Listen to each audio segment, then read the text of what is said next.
Hey guys! Welcome back to Let's Play Xenogears! Last time we arrived here at the Merkabah. And if we head over here, we go through a little doorway, and we find a parts robot. Gotta love them. And if you came here the first time, it would have said something about this shaft leading to the outside, but not having time to go out there. But I've already been here once. I did buy some stuff, and I tested out a few different strategies for the upcoming fight. One of the biggest things we now have access to is Ether Armor plus 3. 200 Ether defense on one of these for only 4,000. It is incredibly useful. Like, you have extra, ARDXs, which only give you 100. These only give you 60, and that's, regular defense, not Ether defense. We also have A chargers, which I think we've had access to for a little while now. Unfortunately, if we had access to maybe the next level, I might consider it, but basically, my strategy will require some charging in the upcoming fights. So this may be a good option for you. Basically what it does is it changes your charge from doing 30 at attack level 0 to 50. Now, depending on your attack level, there's also a value added to that. So say at level 0, you charge, you get 30 fuel back. At level 1, you get 30 plus 20. At level 2, you get 30 plus, I think it's 50. And then at level 3, it's 30 plus 70, if I remember correctly. Something like that anyway. Maybe it's 20, 40, 60. I don't know. It doesn't really matter. Overall, of course, once you get to level infinity, it's 10 times the amount of fuel recharged. So that can be helpful. However, all of those values are based on your base amount of 30. If you equip one of these chargers, say this one, it's the only one we have access to right now, it will no longer be 30, it'll be 50. And the minimal difference there is the reason why I'm not going after it. I've already bought 4 of these, and I'm going to buy 2 more, because I think that's the strategy I like to go with. Definitely worthwhile. Most of the other stuff we can buy here is the same stuff we've been able to buy for quite some time. One thing I did want to show off, we haven't seen him yet. Well, there's Ren Mazu looking like he does in the menus there. And there's the new steer, which actually looks pretty badass. I definitely like the darker green color that he has now. And the orange accents help too. Anyway, I guess the Yelk almost looks like he's kind of electrified. It's pretty cool. But I'm probably never going to use the steer at this point, so sorry if you're a Rico fan, but he's just not useful. Neither is Saibzen. And I guess we can't update Chu-Chu, but yeah. Anyway, so that's my strategy at this point. We can't upgrade to any new gear that we didn't, in terms of parts, engines or anything like that we didn't have access in the previous dungeon. So yeah. I'm going to go with 2 Ether ARs plus 3s, giving me a total Ether defense of more than my physical defense, because the enemies, the bosses around here, use quite a bit of magic damage, and I would like to protect myself against that if possible. Alright, so my strategy here is going to revolve around having frame HP plus 30s. You could go 50s if you wanted. Probably not the best choice. I think the 30s do enough, assuming I get lucky enough to kind of balance out and they don't focus down on one character. Let's see here. We got Kishin Sword on you, and of course nothing on anybody else. The reason why I've chosen these 3 party members is for their speed above all else. As far as equipment goes, evasion rings. Now, I've seen different sources. Some of them recommend 2 evasion rings for boss strategies, like the one I used against Alpha Weltall. That wasn't my strategy, that was someone else's. But the evasion rings, they suggest stacking up 2 of them. I've seen other things that say they don't stack, so you win some, you lose some. It's hard to tell how much evasion you're actually getting because it's based on random anyway, right? And you need to have the trader card, holy pendants on the other 2, and that's pretty much it. As far as that goes, that's pretty much my strategy. The other option, if you're into it, is to bring Bart with you for Wild Smile, because that could be useful coming up. But that's pretty much the only other choice you really have. For the upcoming boss fights, magic damage sucks, so, or at least for the first one. I don't know about the second one, but by the time you get there, you have to suffer through the first one. There's actually 2 boss fights back to back with no free healing in between, so. But yeah, so I wouldn't recommend Billy and the Jesse Cannon. I would recommend Bart if you want to use him, but I've gone for the speed run, the speed party. These are the fastest 3. I don't think there's anybody even faster than Faye, which is kind of sad. And of course, Ramses has himself a new gear. Again. I don't know how he gets so many of these things.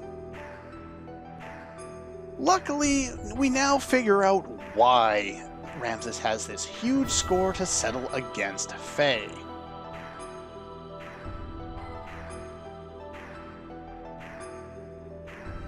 Why do you have such an issue with him anyway? What is all because of you? Well, how did he do that? He only just met you a while ago. Yeah, here's their coming to terms with it, where he admits that he was created in a nanoreactor in Krellion's lab, to be born as the superior being above all humans. But then, flashback! Yes. This is a pretty cool flashback. In fact, we've seen parts of this flashback in the past, usually in just clips, but anyway, this time your body is young. What are you talking about? What do you mean your previous body? What are you talking to? Some kind of parasite? The name is Karen. Individual names have no meaning.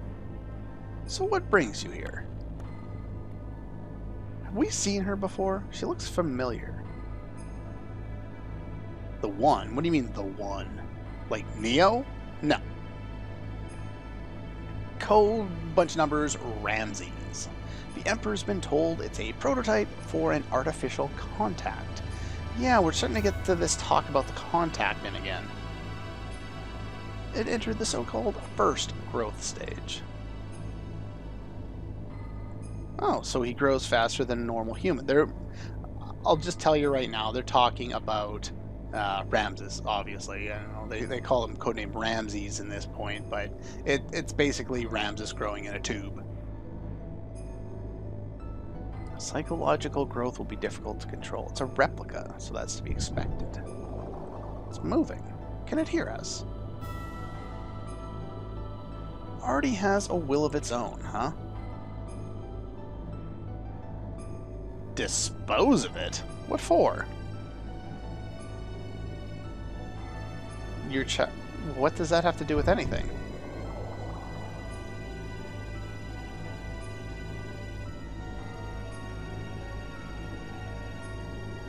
Your child is a contact. And what's this child's name? Your child's name is Faye. Yes, one and the very same. Yes, this is Faye's mother. I'm not sure how much we've seen of her in flashbacks or flashes throughout the game. I don't believe many. We may have seen it once, but I've done so much going forward in the plot off screen that I've kind of lost track of what we've said and what we haven't said. So hopefully I don't spoil anything. I'll try.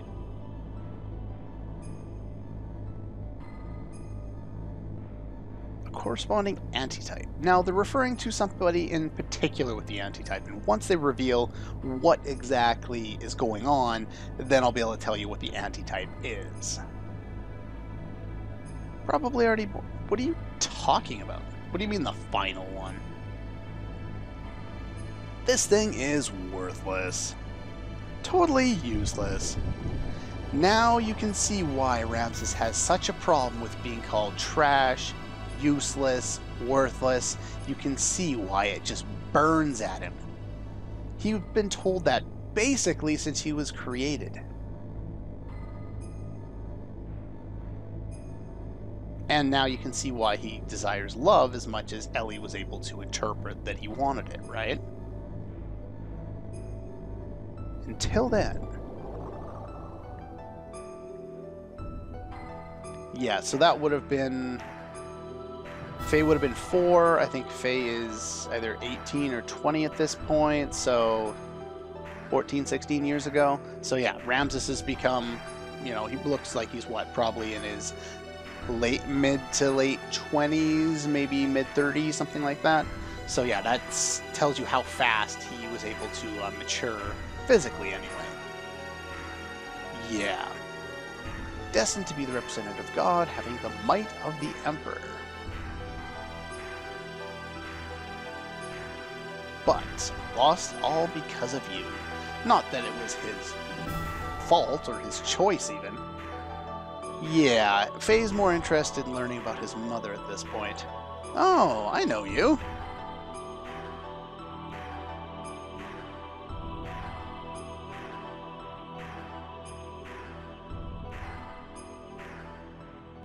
Yeah, he's been used by Corellian pretty much all along.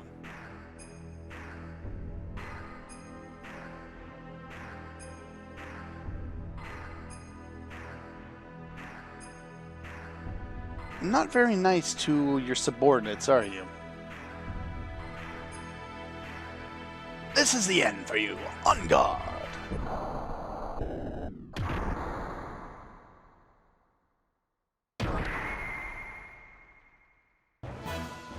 And we have boss time. Now, this boss time starts off a really, really bad way. Let's start off with Booster. And his first attack is basically hallucinogen from, or halogen, or whatever it is from Chrono Trigger. Reduces HP to 1, which is why you absolutely must have fixed frame HP of some level on there. I would recommend 30s, though you could go 50s as well. And yeah, we're going to need that. Now you can see how difficult it's going to be considering we have 2 boss fights back to back. Yeah. So let's just fix everybody's frame here. Just once is all we need. Hopefully anyway. And now we want to go straight for the attacks. Unfortunately, the other 2 are going to have to use Booster yet, because we definitely need Booster in this fight. And we want to get as close as possible to Infinity Mode as soon as possible. He has 28,000 HP, and he's going to take a while to take down, and he can do a decent amount of damage. Now he's using his Blaze pose here, basically his attack stance from earlier in the game, or his mirror stance, except now we can still attack him, and we really have to attack him. In fact, I think we need to hit him for either a certain amount of damage or something like that. So I may have to use somebody to do a death blow. In fact, I think I'm going to do that right now with you. It's either based on damage or based on a number of hits. So if I can't break it, he's going to use Terra Flare on me, and it is not going to feel good. But again, that's part of the reason why I have the extra ether ARs. So hopefully we can get, yeah, power loss. That sucks. Did I break his pose? No, can't break it yet. Every time I've been in this fight, he's never used it on me, so if he manages to use it this time, we will see something new. Let's use Ranky with you, and we'll use Yamiga next time to boost everyone's attack.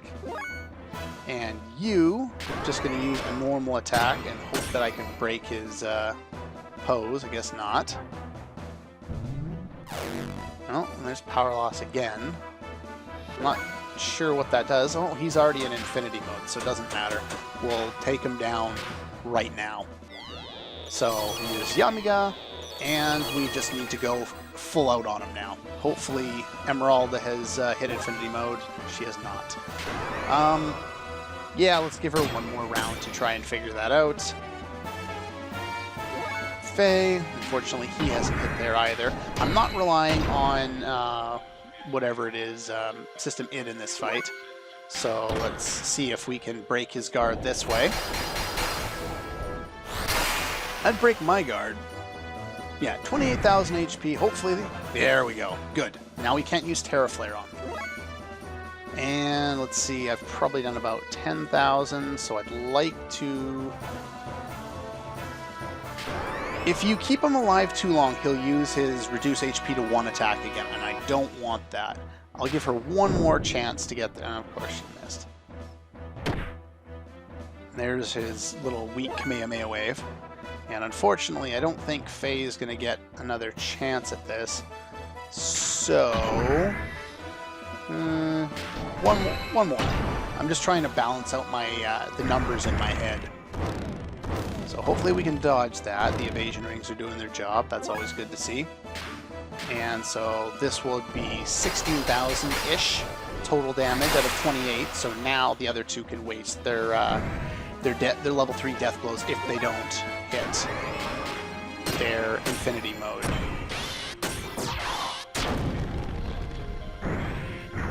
Go. And nope, that's it. There we go. Now, your goal in this fight is to bring your characters over with a decent amount of HP. Doesn't have to be any, like, above 3,000, you're good.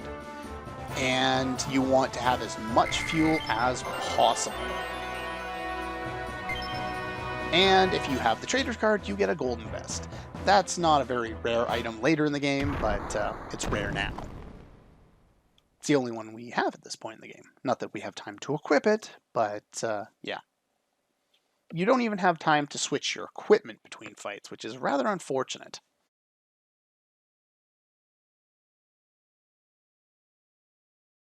What is this place? Why is there so many strange locations in this game? Oh, who's speaking now?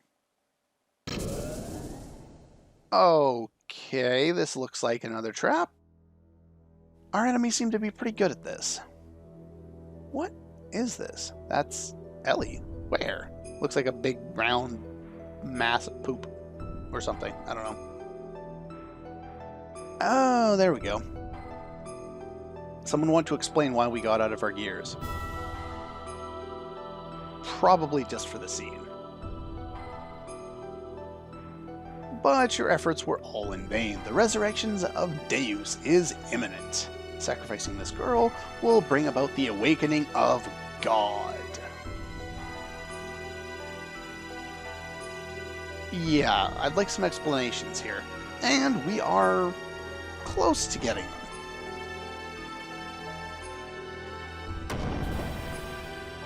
Yeah. Unfortunately, because of the way things go, you know what? I think we're going to have a longer episode today, and I'm just going to tack this boss fight onto the end, because unfortunately, after this boss fight, there's a very long scene. And this is Miang in her serpent gear.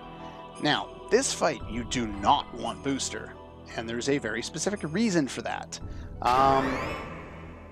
Sure.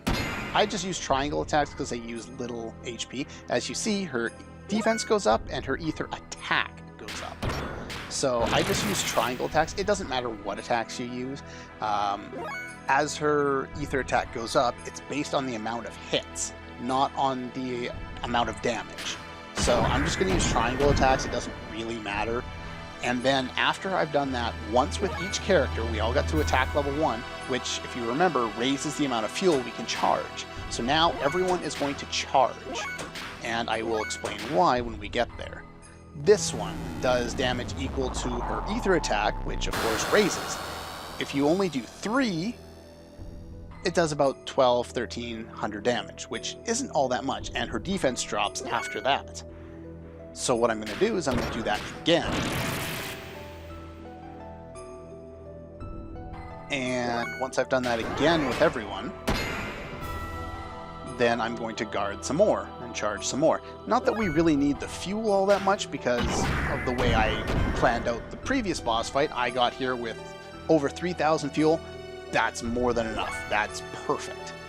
And once we've attacked 3 more times, basically like that's 1 round, so 3 attacks is 1 round. If you do 6 attacks, so 2 rounds, she'll do like 5,000 damage to you. So I don't want to heal either. So I want to charge and charge and charge until she attacks again.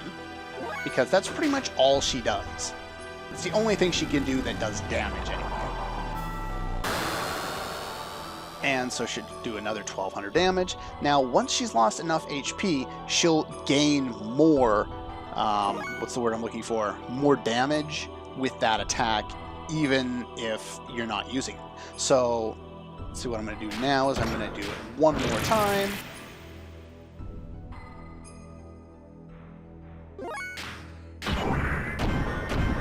And once I do it one more time, she should do it about 1300 more. If you don't attack her at all, her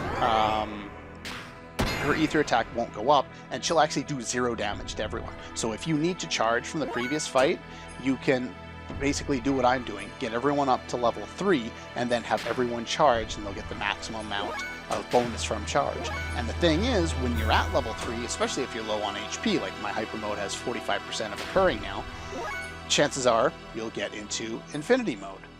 And when you do, you can charge for 10 times the amount, so 300 per round. I don't really need it right now, so I'm going to go with Renki. I want to get Yamiga going on the stat.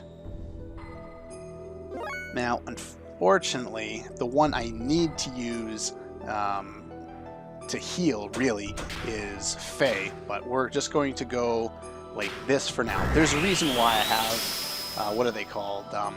Holy Pendants on everyone except Faye. Of course, he got into there this time too. Now with him, I really need to fix his frame so that he doesn't end up dead. But she's not going to be able to hit me for too much damage yet. And you are going to use Yamiga. Now the Holy Pendants will allow that stat, the attack boost, to last longer than it normally would, but it normally lasts like 5 turns and we'll have her long dead before then. But this should do 0 damage since I haven't hit her since she's last. Or maybe I did hit her. Either way. And yeah, so let's see, now is probably the best time to go all out with damage. Stan is going to have to use frame restore because she can and probably will get another hit in on us. But she has 25,000 HP total, I believe. And I've probably done, what, 7,000 now? So you're going to have to heal, make sure you don't die from the next hit. I would have liked to have gotten Faye with Yin power as well, but this will have to do, unfortunately. Basically, this fight can be incredibly difficult if you don't prep for it properly. And a lot of her turns, like she just had a turn there, she did nothing. She likes to idle a lot of her turns and do nothing. I don't know why, it's just kind of part of the boss fight. Maybe it's to give the player a chance to charge and restore fuel if they lost a lot more than I did. But I think I should need one more attack to finish her off. Maybe this one? There we go. And that's it. Aren't we powerful? But that's going to do it for this episode of Let's Play Xenogears. Next time, major plot dump. And it is awesome. Anyway, that's all for this one, and I'll see you guys next time.